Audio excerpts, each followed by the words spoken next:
ನಮಸ್ಕಾರ ವೀಕ್ಷಕರೇ, ನಾನು ನಿಮ್ಮ ಗಿರಿಧರ್ ಭಟ್. ಅನಗತ್ಯವಾದಂಥ ಹಾಗೆ ಯಾವ ವಿಷಯದಲ್ಲಿ? ಜಾಗ ಜಮೀನಿನ ವಿಷಯದಲ್ಲಿ.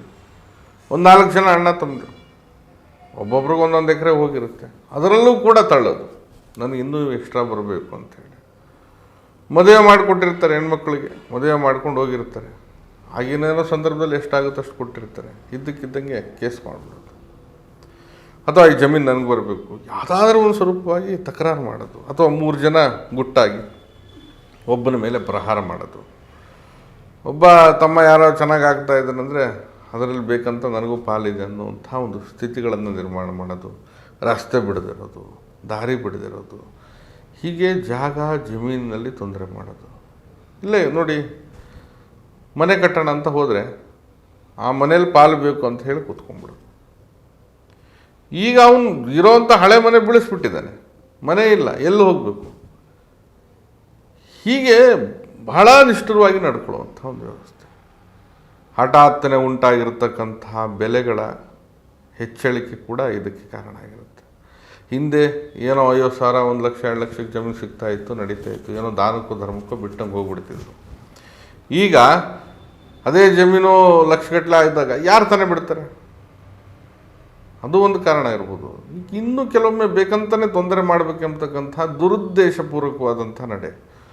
ಯಾಕಂದರೆ ಒಟ್ಟಾರೆಯಾಗಿ ಇದನ್ನು ಮಾರಿಸ್ಬಿಟ್ರೆ ಇದನ್ನು ನಾನೇ ತೊಗೊಂಡ್ಬಿಡ್ಬೇಕು, ಇವನನ್ನು ಈ ಊರಿಂದ ಖಾಲಿ ಮಾಡಿಸಿ ಕಳಿಸ್ಬಿಡ್ಬೇಕು ಎಂಬತಕ್ಕಂಥ ಒಂದು ಭಾವನೆ.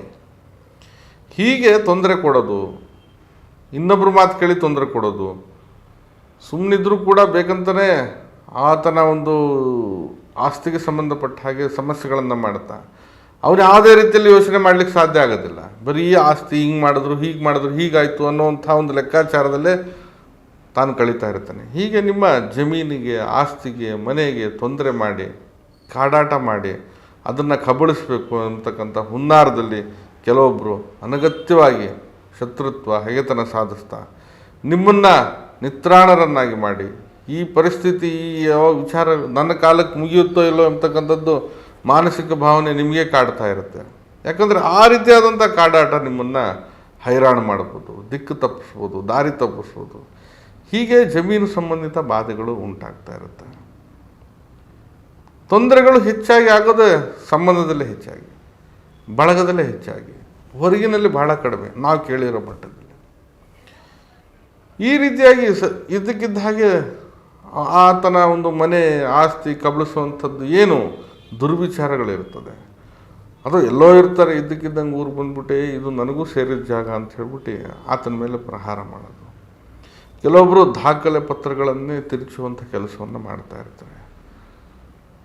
ಕೆಲವೊಬ್ಬರು ಮಾತಲ್ಲಿ ಆ ಜಾಗನ ಕೊಂಡ್ಕೊಂಡಿರ್ತಾರೆ, ಪತ್ರ ಎಲ್ಲ ಏನೂ ಇಲ್ಲ, ಇದ್ದಕ್ಕಿದ್ದಂಗೆ ಅವ್ರ ಮಕ್ಕಳು ಮೊಮ್ಮಕ್ಕಳು ಎಲ್ಲವೂ ಕೂಡ ಬಂದು ಕುಂತಿರ್ತಾರೆ.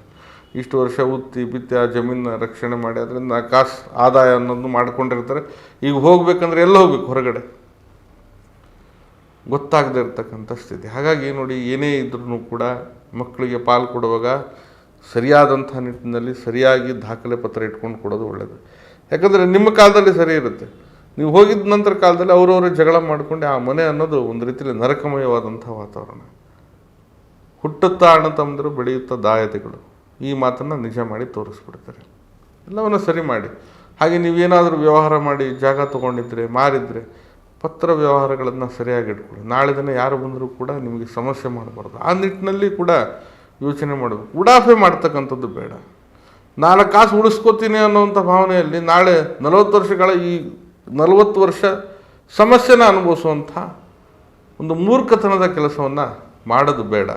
ಹಾಗಾಗಿ ತಾವು ಈ ವಿಚಾರವನ್ನು ಆದಷ್ಟು ಅವಲೋಕನ ಮಾಡಿಕೊಳ್ಬೇಕು ಅನ್ನೋದು ನನ್ನ ಒಂದು ಸಲಹೆ ಅಷ್ಟೇ. ಇದನ್ನು ನೋಡಿ, ಹೀಗೆ ನಿಮ್ಮ ಜಾಗ ಜಮೀನಿನ ಆಸ್ತಿ ಸಂಬಂಧಿತ ಸಮಸ್ಯೆಗಳನ್ನು ಮಾಡ್ತಾ ಅಲ್ಲಿ ಹಗೆ ಸಾಧಿಸ್ತಾ ವಿರೋಧಿಗಳು ನಿಮ್ಮನ್ನು ಮಟ್ಟ ಹಾಕಲಿಕ್ಕೆ ಕಾಯ್ತಾ ಇದ್ದರೆ, ಇದರ ಒಂದು ಅನುಭವ ನಿಮಗಾಗಿದ್ದರೆ, ಈ ಪರಿಸ್ಥಿತಿಯಲ್ಲಿ ತಾವಿದ್ದರೆ, ಇದನ್ನು ಅನುಭವಿಸ್ತಾ ಇದ್ದರೆ ಈ ಒಂದು ಪರಿಹಾರವನ್ನು ಮಾಡಿ. ನೋಡಿ, ಒಂದು ಯಂತ್ರವನ್ನು ನಾನು ತಿಳಿಸ್ತೀನಿ ನಿಮಗೆ. ಈ ಯಂತ್ರವನ್ನು 21 ದಿನಗಳ ಕಾಲ ಧೂಪ ದೀಪ ನೈವೇದ್ಯಗಳಿಂದ ಪೂಜಿಸಿ ಅಷ್ಟೇ, ಬೇರೆ ಏನು ಮಾಡೋದು ಬೇಡ. ಧೂಪ ದೀಪ ನೈವೇದ್ಯಗಳಿಂದ ಪೂಜಿಸಿ. ಯಂತ್ರ ಸ್ವರೂಪ ಹೇಗೆ? ಒಂದು ತಾಮ್ರದ ತಗಡನ್ನು ತೆಗೆದುಕೊಳ್ಳಿ, ಅಡ್ಡವಾಗಿ 3 ಕಾಲಮ್, ಉದ್ದವಾಗಿ 3 ಕಾಲಮ್ ಅಷ್ಟೇ. ಮೊದಲನೇ ಕಾಲಮ್ನಲ್ಲಿ 94, 98, 92. ಎರಡನೇ ಭಾಗದಲ್ಲಿ 83, 88, 81. ಮೂರನೇ ಭಾಗದಲ್ಲಿ 75, 77, 79. ಇನ್ನೊಮ್ಮೆ ಹೇಳ್ತೀನಿ ನೋಡಿ. ಮೊದಲನೇ ಕಾಲಮ್ನಲ್ಲಿ 94, 98, 92.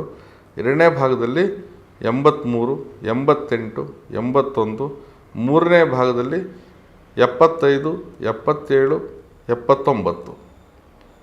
ಇದು ಒಂದು ತಾಮ್ರದ ತಗಡಿನಲ್ಲಿ ದಾಳಿಂಬೆ ಕಡ್ಡಿಯಿಂದ ತಾವು ಈ ಯಂತ್ರವನ್ನು ಬರೆದು 21 ದಿನಗಳ ಕಾಲ ಶುದ್ಧವಾಗಿರ್ತಕ್ಕಂತಹ ಸ್ಥಳದಲ್ಲಿ ಯಾವುದಾದ್ರೂ ದಿಕ್ಕಿನಲ್ಲಿಡ್ಬೋದು.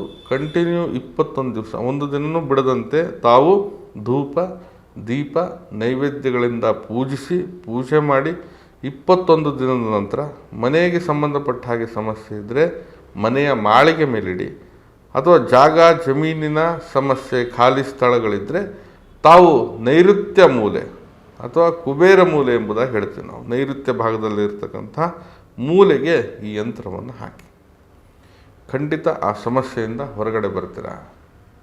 ಇದು ನನ್ನ ಒಂದು ನಂಬಿಕೆಯ ಮಾತು. ನಾನು ನಿಮ್ಮ ಗಿರಿಧರ್ ಭಟ್. ನಮ್ಮ ಕಚೇರಿ ಅಥವಾ ಮನೆ ಬಂದು ಜ್ಞಾನ ಭಾರತಿ ಯೂನಿವರ್ಸಿಟಿ ಕ್ವಾರ್ಟರ್ಸ್ ಸರ್ಕಲ್ ಬೆಂಗಳೂರಲ್ಲಿದೆ. ಬರೋರು ಮೊದಲೇ ಸಮಯವನ್ನು ನಿಗದಿಪಡಿಸ್ಕೊಂಡು ಬನ್ನಿ. ಬರಲಿಕ್ಕೆ ಸಾಧ್ಯ ಆಗದೇ ಇದ್ದರೆ ಈ ಕೆಳಗಡೆ ಕಾಣ್ತಾ ಇರತಕ್ಕಂತಹ ನಂಬರ್ಗೆ ಕರೆ ಮಾಡಿ ಮುಕ್ತವಾಗಿ ಸಮಾಲೋಚನೆ ಕೂಡ ಮಾಡ್ಬೋದು. ಹಾಗೆ ನಿಮ್ಮ ಒಂದು ಸಮಾಲೋಚನೆಗೆ ಇಂತಿಷ್ಟೇ ಫೀಸ್ ಅನ್ನೋದು ಯಾವುದು ನಾವು ಇಟ್ಟಿಲ್ಲ, ಬರ್ಬೋದು. ಎಲ್ಲರಿಗೂ ಕೂಡ ಶುಭವಾಗಲಿ. ನಮಸ್ಕಾರ.